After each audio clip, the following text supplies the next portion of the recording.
Muito bem. Boa tarde. Olha, quem está aí, né? É a Maquine. Crianças e celulares. Bom, gente, boa tarde. A gente vai dar continuidade aí à nossa discussão sobre participação política. Parabéns! E aí eu queria chamar a Patrícia Bezerra para dar continuidade à nossa tarde. E aí ela vai contar um pouco de como que a gente vai começar a nossa tarde. Espero que eu conte tudo certo. Você é maravilhosa.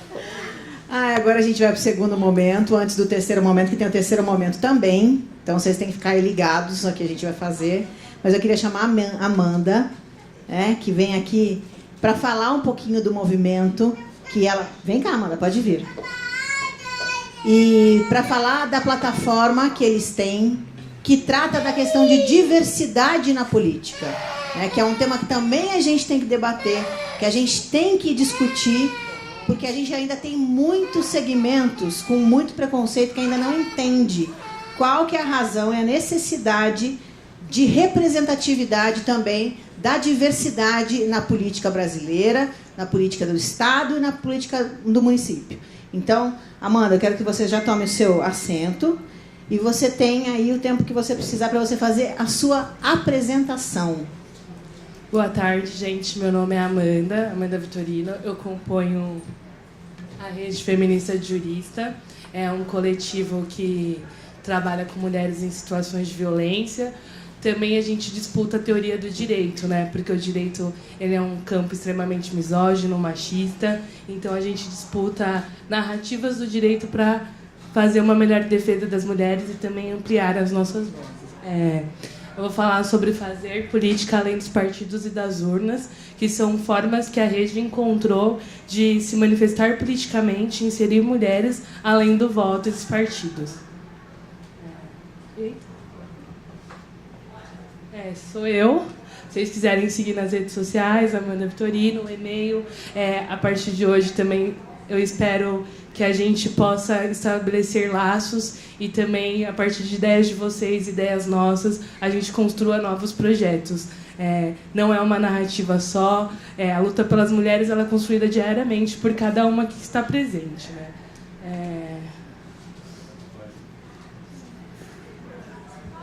Aqui está falando um pouco sobre a rede feminista.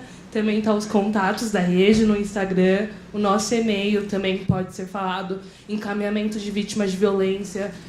Pessoas que vocês conhecem que precisam de alguma orientação jurídica, qualquer coisa do tipo, pode nos procurar nas redes sociais também. Essa daqui é um momento de reflexão para nós, que são como a política se faz pelas que se foram e pelas que virão.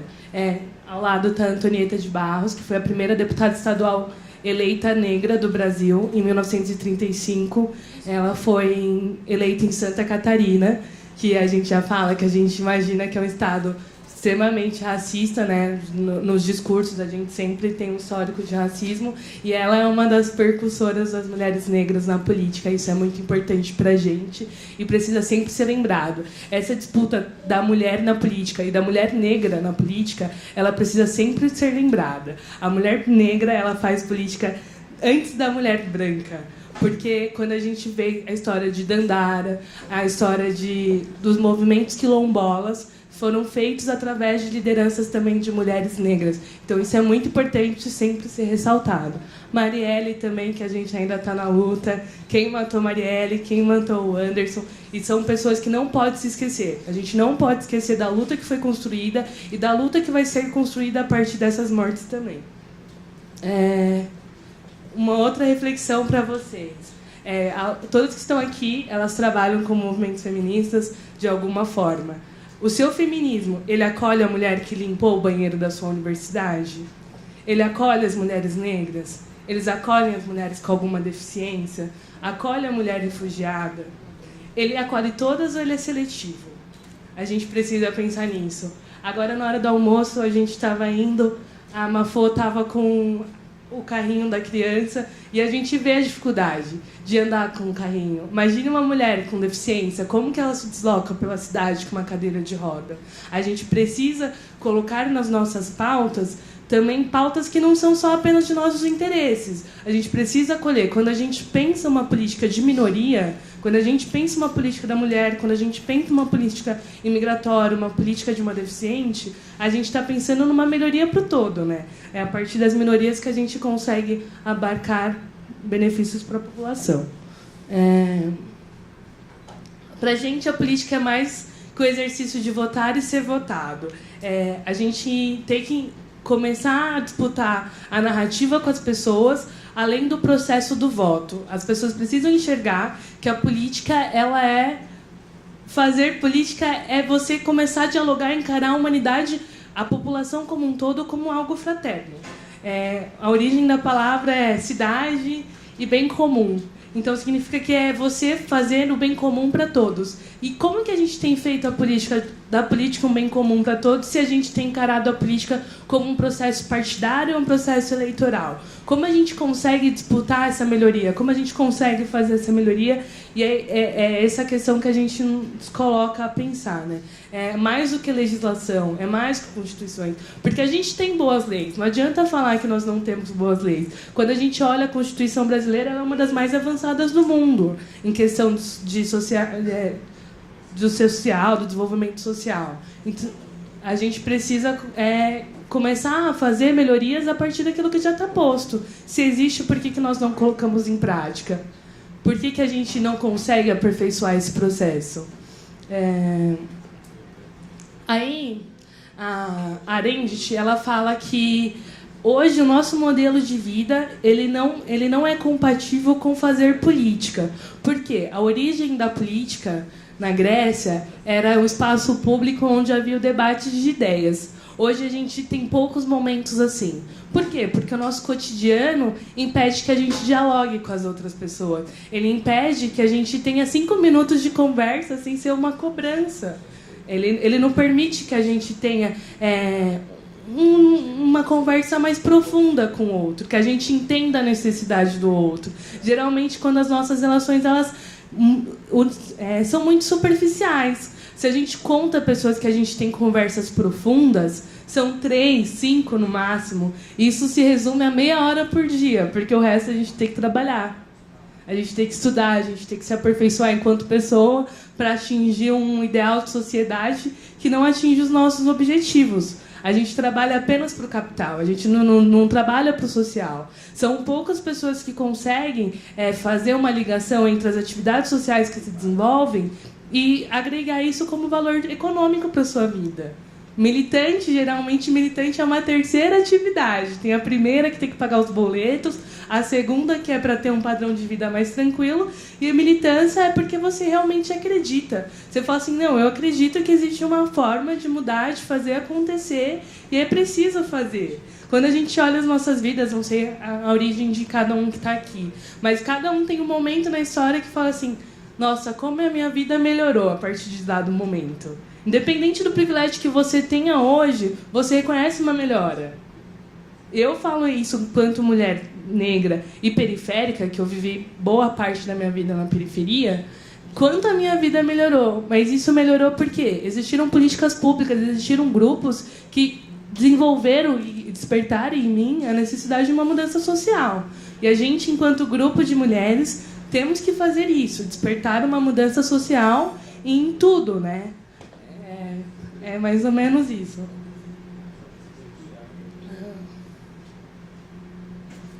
Bom, e aí vem no sentido do que a Ana Arendt fala, que fazer política é pensar em desenvolver coletivamente estratégias que iluminem um caminho rumo ao poder econômico e político para nós mesmas e para a nossa comunidade. Porque quando nós pensamos em fazer políticas para as mulheres, a mulher está ligada com diversos setores da sociedade, né?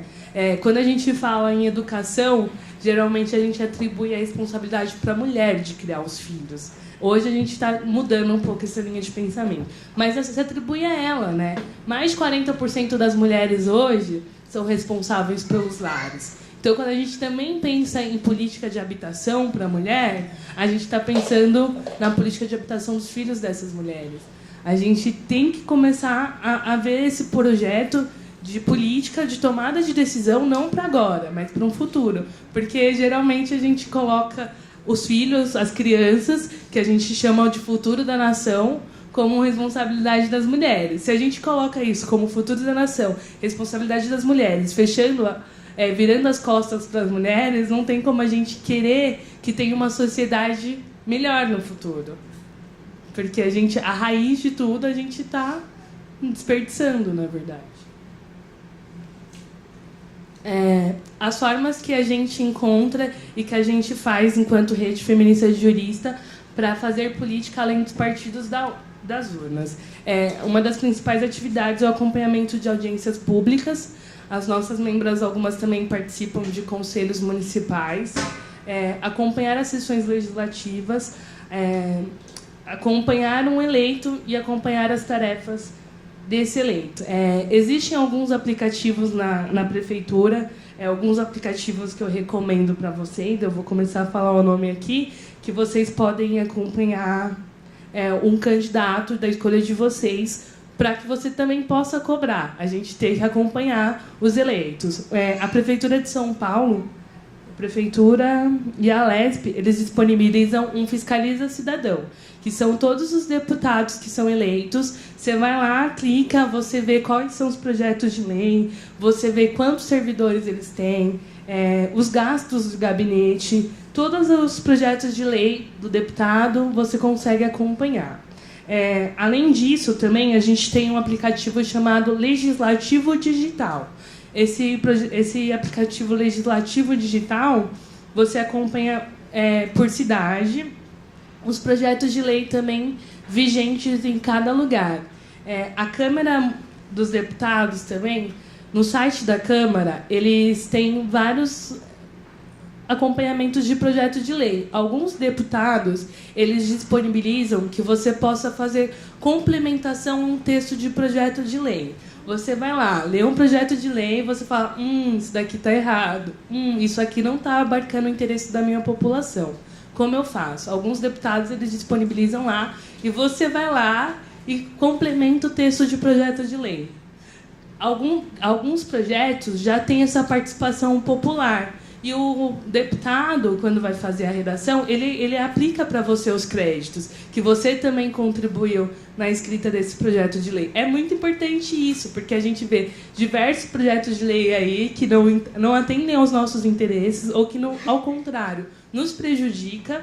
E como a gente faz? Então, essa é uma ferramenta muito importante, porque às vezes a gente acha que é impossível dialogar com o legislativo, que é impossível dialogar com o executivo.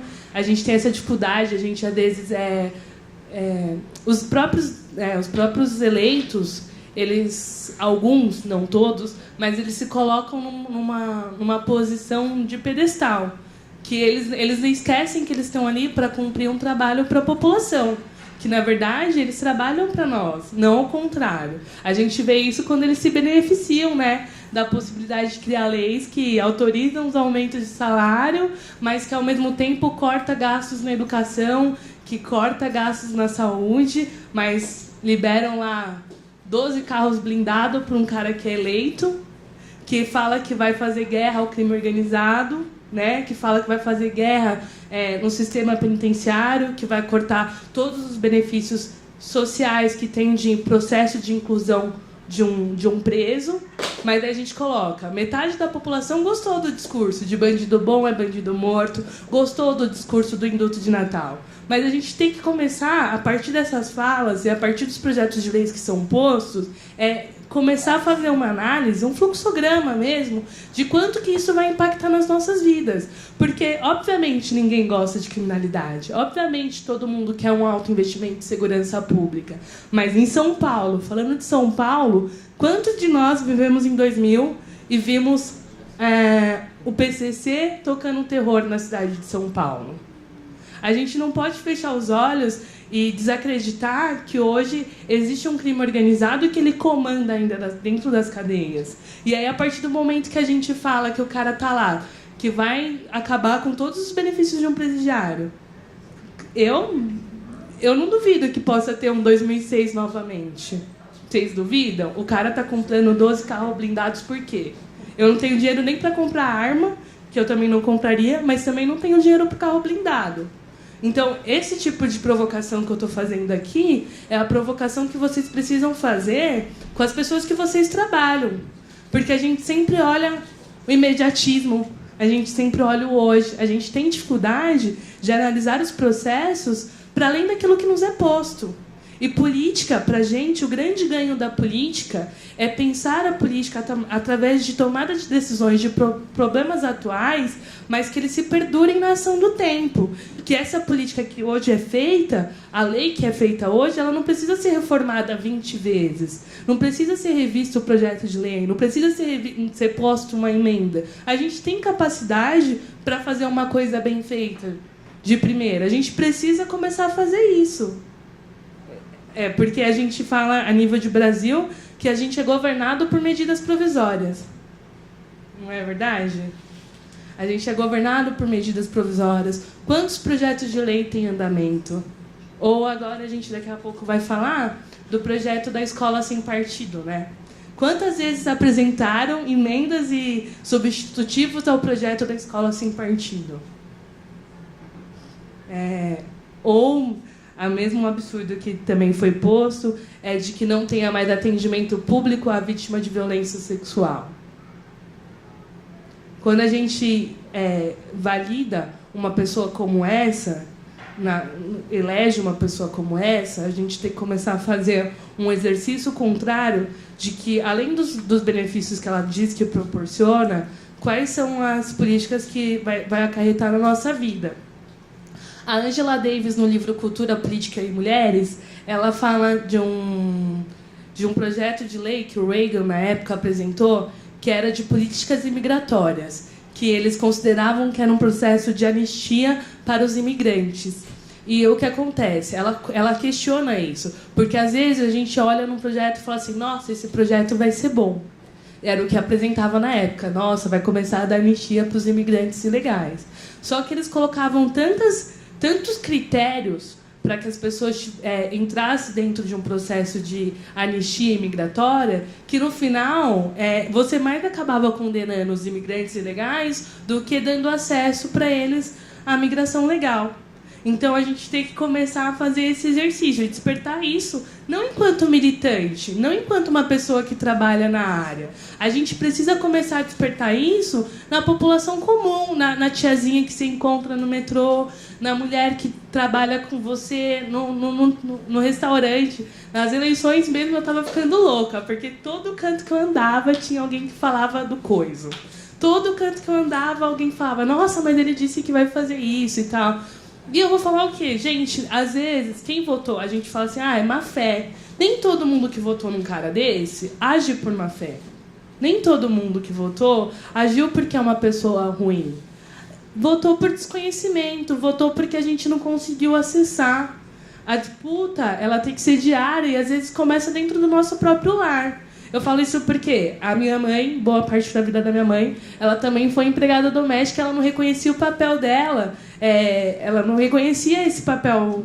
Como ela viveu, mais de 18 anos com a mesma família, ela se achava parte da família. E a família, de certa forma, fazia ela acreditar que ela era parte da família. Mas quando você começa a ascender ou ter acessos, começam a questionar o acesso que você está tendo, a ascensão econômica que você está tendo. E aí você já reconhece que, opa, eu quero ver seu bem, mas você nunca pode estar melhor do que eu. Porque a gente tem amigo assim, não tem? Que te quer ver bem, mas nunca melhor do que você. Isso acontece em todos os âmbitos. E para minha mãe... E eu falava, como que eu vou fazer minha mãe entrar nesse diálogo? Minha mãe nunca acessou a escola, só foi até a 4ª série. Como que eu vou curtir esse debate político na minha mãe? Aí, na época, lançou o filme Que Horas Ela Volta, da Regina Casé. Muita gente teve crítica ao filme, mas pra mim, aquilo ali também foi, reconhecer a minha história e reconhecer a história da minha mãe. Falei, mãe, vem aqui, hoje você não sai enquanto você não assistir esse filme. Não sai enquanto... E aí ela assistiu, e aí ela começou a se questionar também sobre o papel que ela tinha. Porque eu passei com IGPP, né, Gestão de Políticas Públicas na USP, não terminei, porque a USP Leste, quando abriu, ela entrou num processo que foi greve, aí depois foi seguida por pelo processo de interdição do campus, porque estava com solo contaminado. Então, o meu sonho de fazer uma faculdade pública, ele também se perdeu por conta das dificuldades, porque quando se pensa em uma política de acesso para a Zona Leste, se pensa pela metade, é a verdade. Políticas de acesso na Zona Leste chegam de formas debilitadas, e por isso que a Zona Leste, em alguns campos, ela é mais política do que em outros setores da cidade, porque a política se faz a partir de processos de comunidade real mesmo. Não tem, o partido político, ele se apodera de um processo que já existe político dentro da comunidade, mas eles crescem muito mais fortes porque eles percebem a real necessidade, porque é construído por gente que precisa. Além disso, que eu falei dos projetos de leis, acompanhar as conferências temáticas, construir redes de articulação local. Todos os lugares sempre tem uma necessidade e uma demanda específica, a gente sabe disso. Às vezes, o seu bairro, talvez a dificuldade maior seja de acesso. Num outro bairro, a necessidade maior seja de segurança. E a gente tem que começar a pensar em formar uniões de moradores, união de bairro, algo do tipo, para quê? Para que esse momento que a Arendt te fala da política da essência, que é a difusão de ideias e o debate, comece a ser inserido no nosso dia a dia, que a gente consiga estabelecer laços com o outro, com o nosso vizinho, que tem um problema em comum. Às vezes a gente olha assim, a política da diferença, mas a gente tem que começar a ver o que nos traz em comum. Quais são as dificuldades em comum? Engajar-se em coletivos e movimentos sociais, desenvolver e promover ferramentas. Hoje a rede feminista ela tem algumas ferramentas. Uma delas se chama Me Representa, que é em conjunto com outros coletivos, Blogueira Negras, Vote LGBT, uma série de coletivos que o que fez esse Me Representa. A plataforma Me Representa, os candidatos iam lá e respondiam um questionário. Falava quais eram os principais pontos dos seus interesses e passava no questionário lá, que eram pautas de direitos humanos, tanto direitos das mulheres, direitos da população LGBT, educação, mas direito da população negra, e eles candidatavam. Aí eu, eleitor, ia lá no site, no Me Representa, e falava assim, olha, eu quero uma candidata que seja mulher, que trabalhe com a pauta negra. E aí a gente fazia essa apresentação do candidato para o eleitor, porque primeiro que a maioria das pessoas não assistem horário eleitoral. A gente sabe disso. E segundo, porque na próxima eleição a gente ainda vai ter uma invisibilidade maior de partidos pequenos, porque a legislação mudou na questão de acessos, de tempo de horário político, uma série de coisas que talvez impeça o eleitor de ter a informação necessária sobre o candidato. Esse é um dos pontos também. E terceiro, porque a gente vê que em alguns horários políticos as pessoas, não sei, né, se é um horário político é uma comédia, porque a gente também não tem mais critério. As pessoas perderam o senso crítico e perderam, na verdade, não o senso crítico, mas elas estão desacreditadas do processo eleitoral brasileiro. As pessoas não acreditam mais na possibilidade de mudança através do voto. São poucas pessoas que acreditam nisso.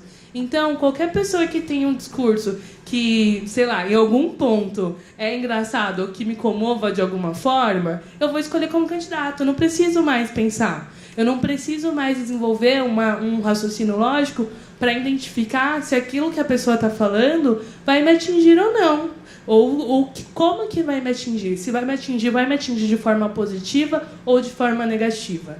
Então, por isso que a gente sempre bate na tecla de desenvolver essas ferramentas e disputar o imaginário. A gente precisa achar formas de disputar o imaginário, não aqui, como eu estou fazendo com vocês, não com pessoas que já conhecem o movimento, mas de ir para além desses movimentos, de pessoas que têm um movimento feminista. A nossa posição política, nosso corpo tem que ser político, as nossas ações têm que ser política. O cabelo em crespo, o cabelo caracolado, ele é um ato político. Ele é um ato de aceitação, de você... Olha, eu sou um corpo negro que estou aqui. Vocês já viram um corpo negro aqui? Eu estou aqui. Estou falando aqui como uma pessoa capacitada. Então, quando vocês forem fazer algo dentro de qualquer âmbito, faça esse corpo político. Identifique qual que é a posição política de vocês. Se for enquanto mulher branca, fale assim, eu estou dando voz para as mulheres. Eu sou uma mulher e estou aqui falando. Não me calem, não me interrompam, não roubem as minhas ideias, que é uma prática comum de homens fazer, né? A gente tem teorias que falam sobre isso.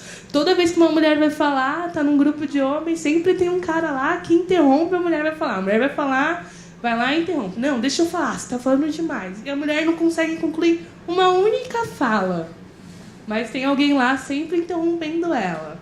Ou a mulher tem uma ideia espetacular. Essa é a pior. Quem nunca passou por isso? A mulher tem uma ideia, fala assim, nossa, eu tive uma ideia, vamos colocar em ação. Aí discute lá com o grupo para ver se as pessoas concordam, se tem um processo de aperfeiçoamento e tudo mais. Aí, beleza. Apresentou, passa 2 dias, vem lá um cara e apresenta com uma ideia sendo dele, né? Não desenvolvida por uma mulher. Isso são coisas comuns que todas as mulheres passam no dia a dia. Todas as mulheres. A necessidade de organizar observatórios. Por que eu digo isso? Porque às vezes a lei é criada, a gente tem uma lei, uma boa lei, mas a gente não consegue ver o quanto isso nos atinge, ou o quanto isso deixou de alcançar aquele propósito, né? A gente tem que estabelecer metas para aquilo que é feito. Tudo na vida precisa de metas, e quando alcançar a gente dobra a meta, né? E a gente precisa fazer esse lance dos observatórios para começar a identificar aquilo que precisa ser melhorado ou aquilo que alcançou, para a gente ampliar, na verdade, essa forma, né, de contribuição. Levar a educação política e a pauta para grupos que divergem do seu debate. Por quê? Enquanto grupo coletivo, olha que pleonasmo, enquanto grupo feminista, geralmente a gente só está debatendo com feminista. A gente não sai da nossa bolha. A gente não consegue observar a necessidade de um outro grupo, né? Eu falo isso porque... logo mais para frente eu vou falar sobre a Lei 16.490, que era uma lei municipal que autorizava mulheres, idosos e pessoas trans desembarcarem fora do ponto de ônibus depois das 10. Essa lei ela foi implantada em 2016 e a gente estava observando uma dificuldade da implantação da lei. Só que não eram só as mulheres que eram beneficiadas com essa lei. Idoso também era beneficiado com essa lei. E quando a gente olha acessos públicos, por exemplo, na Zona Leste, exames e tudo mais, o idoso ele tem que sair 4 horas da manhã para chegar às 6 no hospital para fazer o exame. Todo mundo pergunta, nossa, mas por que esses velhos... É bem assim, né? Por que esses velhos estão pegando o trem e o metrô essa hora da manhã? Eles não fazem nada, não pode pegar mais tarde? É isso, gente. Não vamos ser hipócritas. Não vamos falar que todo mundo trata bem, que ninguém questiona a posição do outro em algum dado momento, porque sim, no dia a dia a gente vai observando comentários e falas que a gente não percebe, não tem empatia pelo próximo. Não se tem empatia. E aí a gente percebeu que algumas ações não só beneficiam a nós, mas beneficiam o outro. E a gente precisava observar quem era o grupo a ser beneficiado, de que forma seria beneficiado e como seria beneficiado, né? Isso. O que a gente também fala de fazer política além das urnas e dos partidos políticos?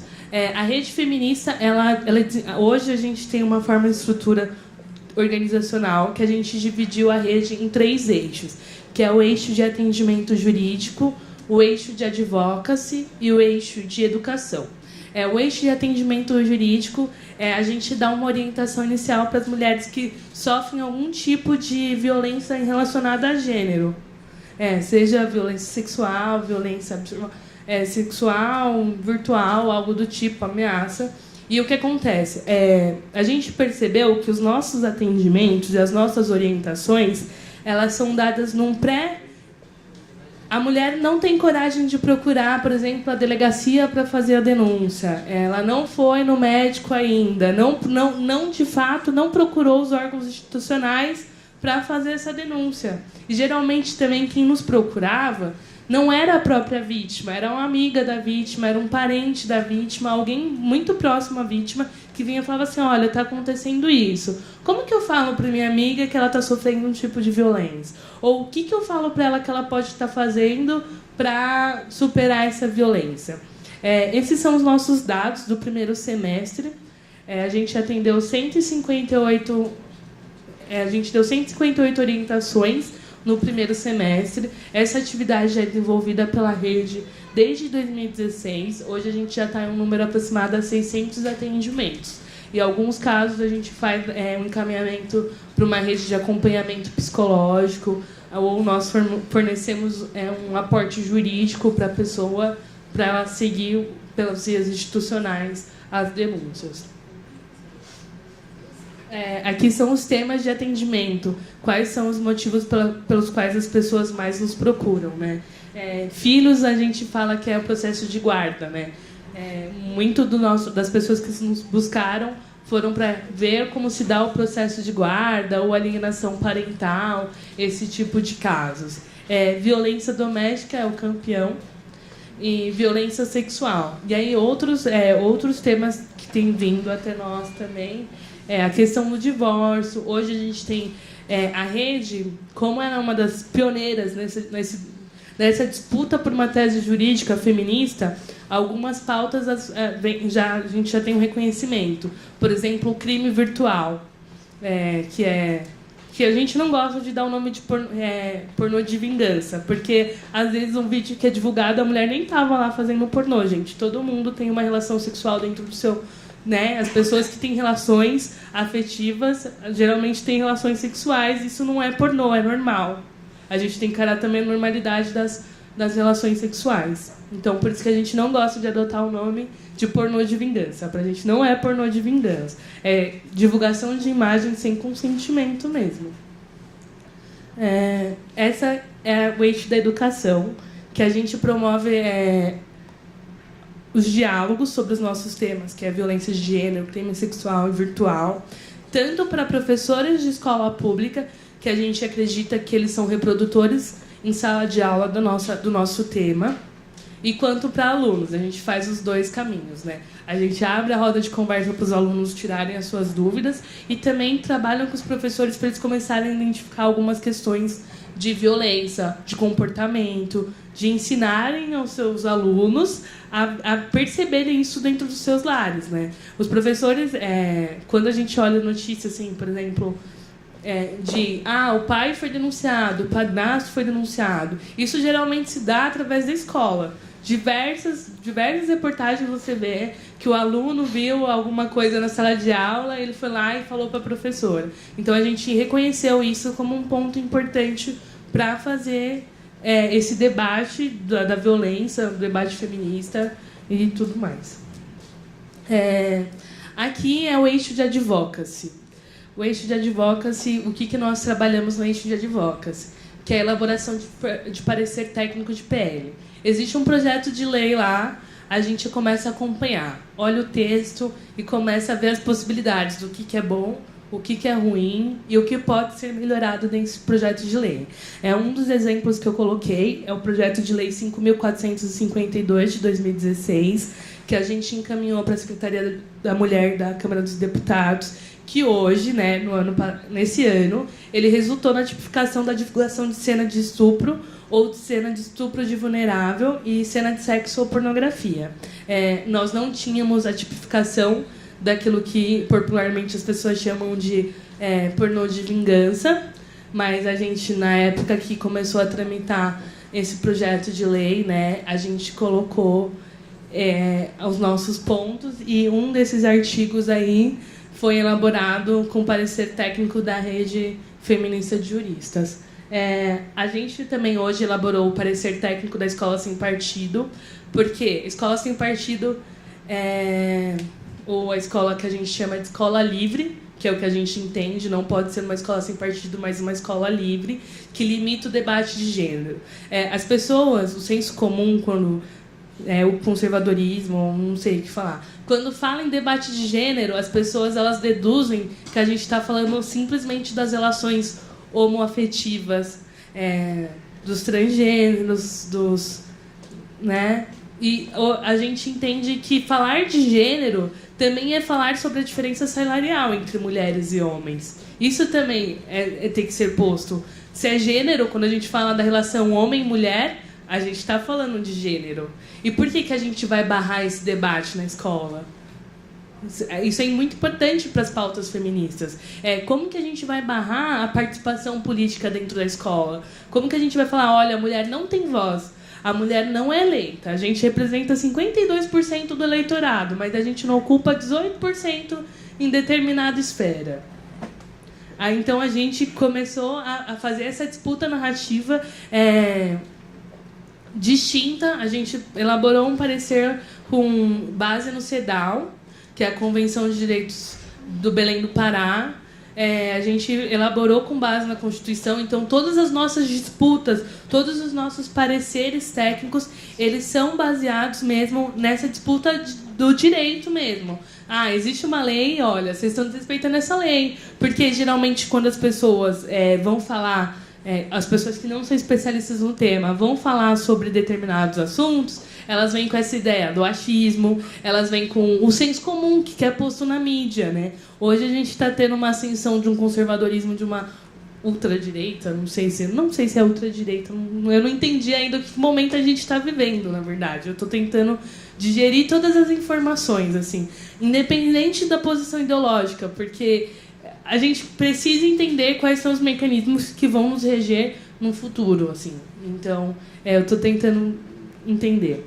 A gente fez em parceria com a Minha Sampa e o Coletivo Cidadelas esse ano a campanha SP para as Mulheres. O que é essa SP para as Mulheres? A gente só lançou uma ação, mas a gente pensou uma série de ações que, em algum momento, a gente vai transformar uma tomada de decisão que vai impactar na vida das mulheres. A primeira ação que a gente lançou nesse ano foi a placa no busão, que é daquela lei lá, 16.490. A Patrícia participou da audiência pública, que a gente percebeu que as mulheres não conheciam da lei. Existia a lei, mas as mulheres não conheciam da lei, e os motoristas também não conheciam a lei.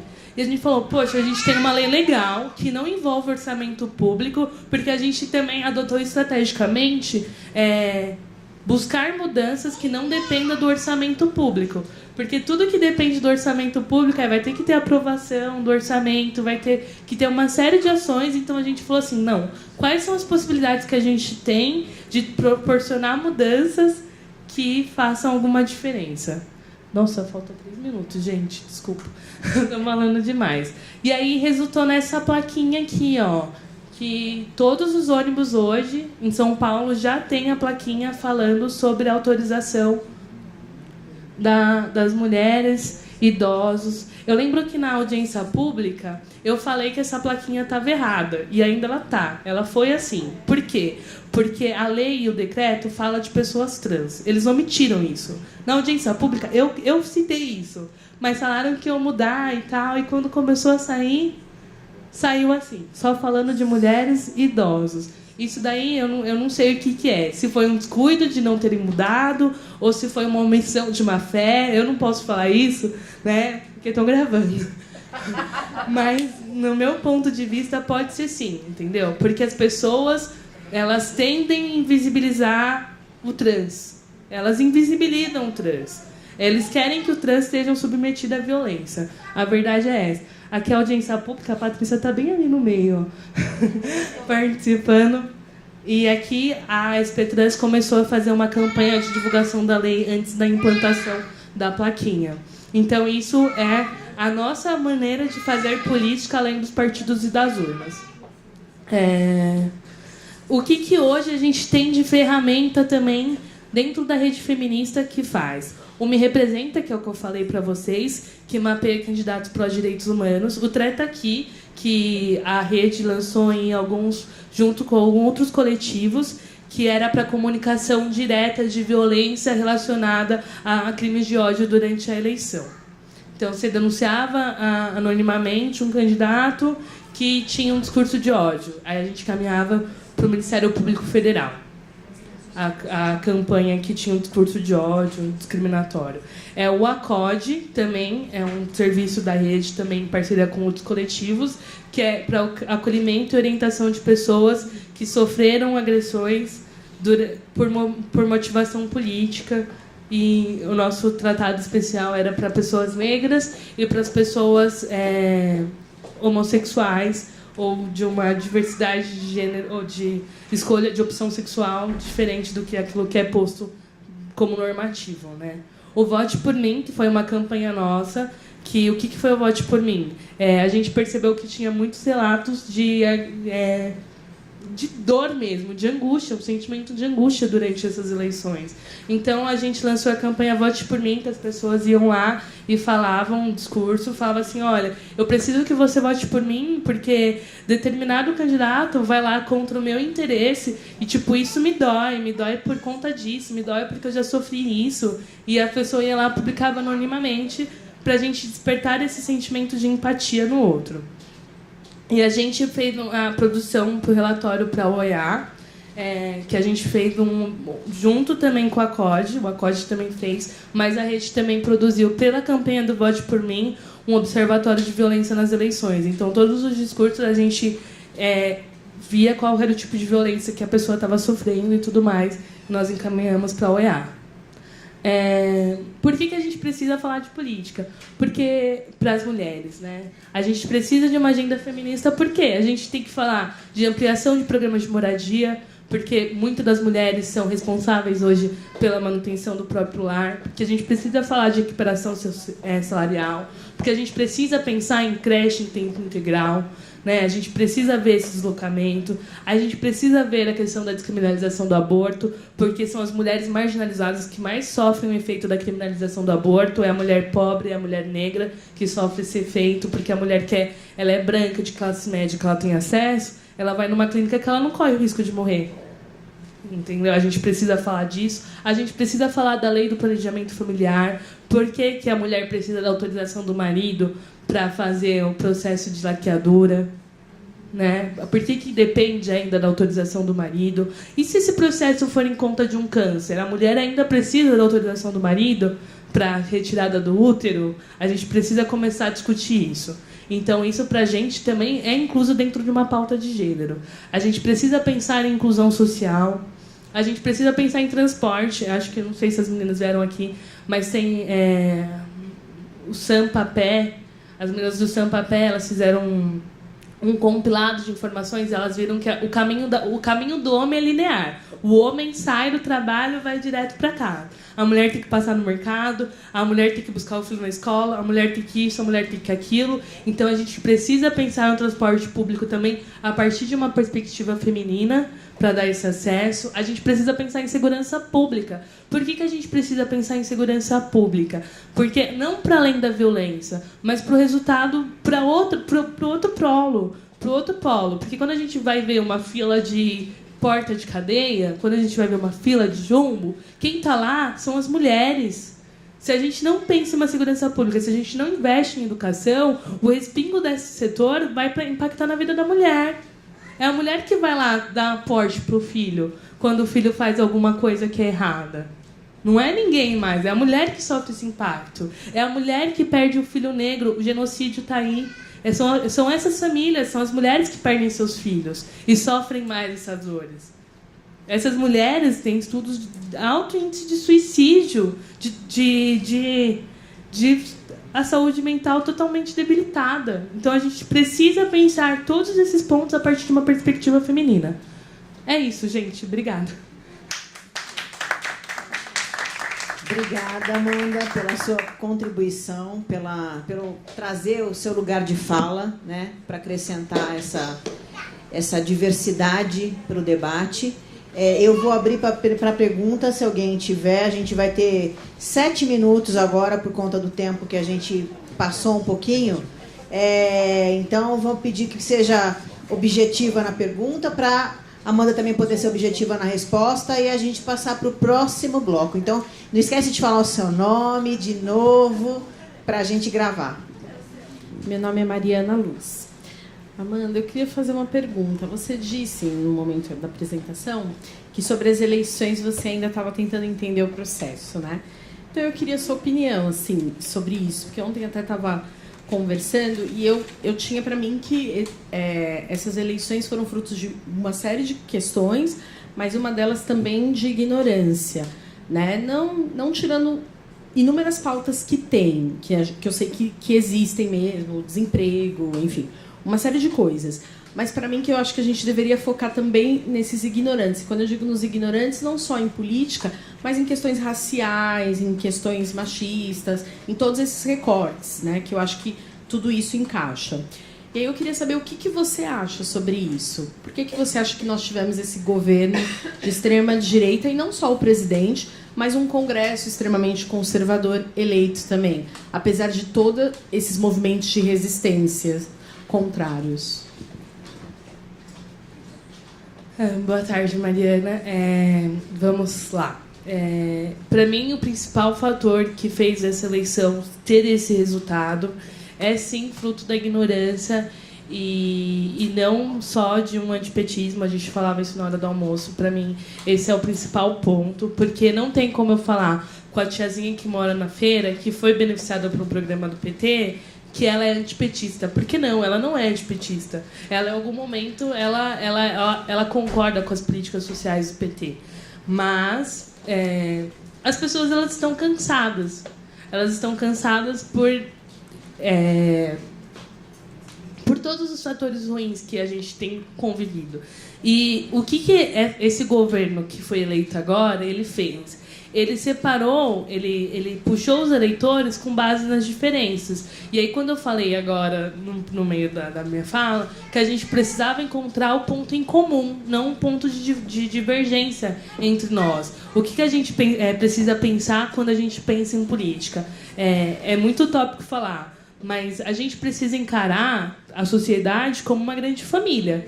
E família tem aquele filho que é bom e sempre tem uma ovelha negra. Vai ter alguém que, em algum momento, vai se desvirtuar daquilo que a gente acredita como princípio. Mas nenhuma mãe vai abandonar um filho que se desvirtuou do princípio dele. Ela tem uma empatia por esse filho, ela tenta corrigir esse filho, ela tenta trazer esse filho para dentro daquele processo que ela acredita. E a gente, nesse processo eleitoral, o outro lado, que teve muito mais voz por conta dos mecanismos ilegais que fizeram de campanha, de destacar as diferenças. Mas agora é a Ursal, agora são os gaysistas marxistas, sabe? As feministas marxistas. Gente, eu vou falar pra vocês, o feminista tem uma puta dificuldade para lidar com um discurso marxista, sabe? Isso é ignorância. E eu não vou poder falar pra pessoa que ela tá ali porque ela não sabe, sabe? E a gente não consegue dialogar. Eu não tenho como falar com a minha mãe sobre marxista. Eu não tenho como falar com a minha mãe sobre o meu feminismo, sendo que eu acho que minha mãe tem que lavar louça, que eu cheguei cansada. Sabe, as nossas atitudes no dia a dia também tem que fazer... Por isso que eu falei, o nosso ato, o nosso dia a dia tem que ser um dia a dia que comprove os nossos ideais políticos. Porque senão a gente nunca vai conseguir ter um diálogo com as outras partes. Quanto ao Congresso, gente, eu falava assim... As pessoas falavam, não vai ter ditadura. Lógico que não vai ter ditadura. A gente só elegeu coronel... Ditadura. A gente já elegeu um Congresso totalmente militar. Coronel, major... soldado, cabo, a gente elegeu. Não precisa mais de um golpe militar. A gente elegeu os militares. Eles ainda não são maiorias em número, mas ideologicamente está muito forte. Então a gente precisa também pensar nisso. Não, a gente não pode falar para as pessoas que correm o risco de ter um golpe militar. A gente elegeu democraticamente um regime militar. A gente precisa começar a incutir essas ideias dentro das pessoas. Bruna? Bom, já falou meu nome, então meu nome é Bruna. A minha pergunta, na verdade, ela vai muito assim, fazer política, né? Eu faço parte de muitas redes aqui de fazer política, mas é muito bacana. Eu, Bruna, classe média, com alto nível de educação, tal, fazer política. Mas tudo que você estava colocando lá, ele depende de acesso, tá? Não chega para todo mundo. As pessoas, às vezes, elas têm um celular que ela não comporta todos os aplicativos. Os aplicativos, muitas vezes, eles são invasivos. Eu mesma já deletei vários já, porque eles pedem acesso às suas fotos, seus contatos, seu e-mail. Assim, é um inferno. Então, assim, o fazer política, ele tem que ser também inclusivo. E algumas das plataformas, por mais que seja simples, que é só pegar um ônibus e ir na Câmara ou ir na LESP, isso tem um custo. Tá? Então, participar de audiência pública, ou mesmo ter um aplicativo de você ficar mandando, ou mesmo de você participar do orçamento, né, da participação do orçamento público, isso tudo tem um custo. Então, fazer política não necessariamente ele é para todo mundo, até porque a educação política não chegou para todo mundo. Então, eu queria saber assim, o que você coloca, não só desses empecilhos, mas qual outra forma de trazer para que todo mundo possa fazer política e não só uma parte das pessoas? Porque é muito simples a gente jogar, todo mundo tem que participar da política. Legal. Quais são as formas de participar da política e o que a gente está fazendo para que esse acesso, ele de fato seja amplo e acessível para todos? Sim, Bruna, boa tarde. A gente hoje, enquanto rede, a gente percebeu, né, havia muitas críticas dentro do movimento feminista que a rede era composta majoritariamente por meninas privilegiadas brancas. Existia muito esse discurso e a gente reconheceu a nossa falha, primeiro porque o nosso principal canal de acesso eram as mídias sociais. A gente não tem ainda a capacidade de chegar em determinados pontos. E o que a gente fez? Vamos mitigar essas nossas dificuldades de alcance. Então, a gente separou por eixos, né, as nossas atuações. Mas se só uma menina branca vem me procurar aqui na rede social, o que eu posso fazer para melhorar a vida de uma menina periférica e de uma menina negra? A gente começou a buscar os canais de advocacy para tentar atender. Porque, por exemplo, uma menina que pega o ônibus não é a branca privilegiada que vem buscar as nossas informações nas redes sociais, na sua maioria. Então, esse foi um canal que a gente procurou de ampliar o nosso alcance enquanto política. A menina que é da periferia negra, ela não necessariamente precisa saber que foi a rede que fez isso, mas a gente, enquanto pessoa, sabendo que temos a oportunidade de acesso, a gente precisa alcançar a vida dessa pessoa. Quanto às plataformas, reconheço totalmente a fala sobre a dificuldade de inclusão e tal. Mas quando eu coloquei da possibilidade da gente fazer os grupos, movimentos locais. Isso é muito importante. Às vezes não precisa ter 10 corpos lá na LESP, mas a gente precisa multiplicar essa informação. As pessoas precisam ter acesso à informação. Fazer política também é fazer a informação, é proceder, é conhecer, é educar. Para a gente é isso. A gente tem que falar para as pessoas quais são os procedimentos que estão acontecendo, que impactam na vida dela. A gente precisa promover esse acesso à informação. Entendeu? Eu entendo muito bem a sua crítica de falar. Mas, assim, hoje foram os caminhos que a rede feminista de juristas encontrou para fazer essa política. Nem todo mundo vai ter condições de fazer essas políticas, mas aqui eu coloquei possibilidades que as pessoas que têm acesso a fazer a política de uma forma mais especificada e uma forma que não é. Porque, como você mesmo disse, a educação política é uma das nossas pautas. E, para mim, ela é a principal pauta. É aquilo que mais deve ser feito, porque a gente precisa desenvolver nas pessoas a capacidade de raciocínio lógico. Assim, a escola hoje, ela forma pessoas com uma bagagem muito simplista, né? Quantos professores desenvolvem o senso crítico nos seus alunos? Quantos professores fazem os seus alunos questionarem? Então, a rede, quando ela entra dentro de uma escola pública, ela faz esse processo de questionamento. E as crianças super aceitam, super recebem. Por quê? Porque a criança tem naturalmente aquele processo de perguntar por quê. E a escola tem mania de falar, por que sim, Zequinha? A gente tem que ser o tipo e o perônio na vida de qualquer pessoa que não tem acesso. Essa é a grande realidade. Alguém mais quer se manifestar através de pergunta? Tem 10 minutos ainda. Eu queria só fazer uma colocação, Amanda, na verdade, um questionamento para você. Vocês fizeram alguma avaliação do uso da plataforma no pós-eleição? Avaliaram os resultados, a fidelidade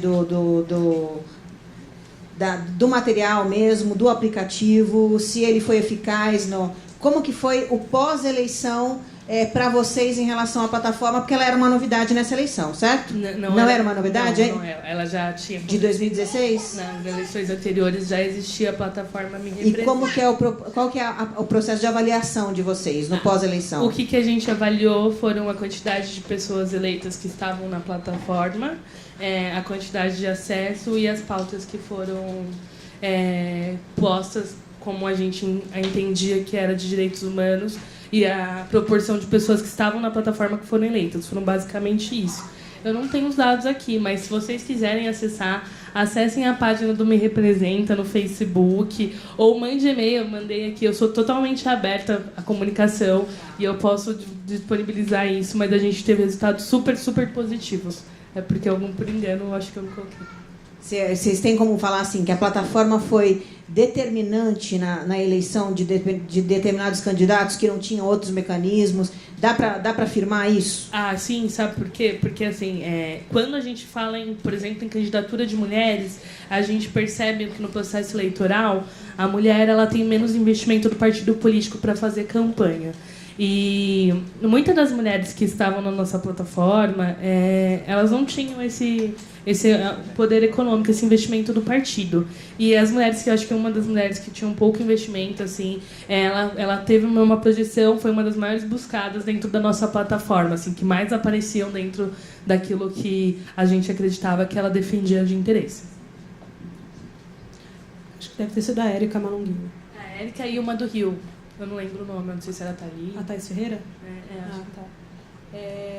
Não, bacana, eu ia chegar justamente nesse ponto, assim, da questão da diversidade, o que vocês, a Evorá, enfim, o que foi colocado, porque eu falo isso, assim, mais de um senso crítico, porque, assim, existe um algoritmo do que chega nas redes, como chega nas redes e para quem que vai visualizar isso e quais são as nossas bolhas, porque às vezes você vai ver que você recebe em 4, 5, 6 grupos que você está, mas são basicamente as mesmas pessoas. De alguma forma você se conecta com aquelas pessoas, então às vezes a gente cai muito na questão das bolhas. E aí a minha pergunta é, como é que vocês viram até de 2016 para 2018 o quanto que aumentou em número de acessos, porque eu lembro que foi bastante expressivo em 2016, quando foi lançada a plataforma, em termos de diversidade, assim, se melhorou, porque eu lembro que tiveram pessoas que começaram a acessar os questionários, não responderam todas as suas perguntas, e essas pessoas elas não são colocadas na plataforma, se elas não respondem todas as perguntas, então tem isso.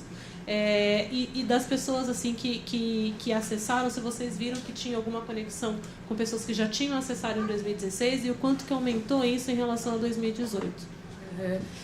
Hoje o que acontece com as nossas páginas das redes sociais, fazer política também é fazer contatos, networking, no nosso ponto de vista. E hoje a rede ela ganhou não sei como usar, um patrocínio do Facebook. O Facebook, ele de tempos em tempos, ele disponibiliza crédito para gente, para algumas publicações a gente conseguir ampliar, para tentar ultrapassar essa bolha que existe. E assim, por isso que a rede, assim, de 2016 para cá, quando as pessoas olham a rede de 2016 e olham a rede hoje, vai perceber que muitas das ações da rede mudaram. Muitas caras novas apareceram na rede. Antigamente tinha as pessoas padrões que representavam a rede. Hoje não. A gente percebeu que isso também era uma falha enquanto rede, né? A gente não pode falar que ninguém aqui está com uma política salvacionista de que a gente faz e acontece. Não, a gente faz e acontece, mas como todo mundo tem falhas. Questão da diversidade, dessa questão do algoritmo, eu não sei, não vou falar para você que eu sei responder, porque eu não sei assim, se tem uma ligação das pessoas que já acessaram e fizeram essa conexão com outras pessoas. Eu não sei se isso tem uma influência direta, porque esses dados não sou eu. Quem coordena mesmo essa parte é a Évora, a Ganza, e eu acho que a Tainá Yared também ela está hoje dentro da plataforma Me Representa. Mas o que a gente viu que foi a gente teve um aumento de candidatos negros dentro da plataforma. Mulheres a gente sempre foi nosso alvo, mas teve uma ampliação dos candidatos e mulheres negras dentro da plataforma nessa questão de diversidade. Assim.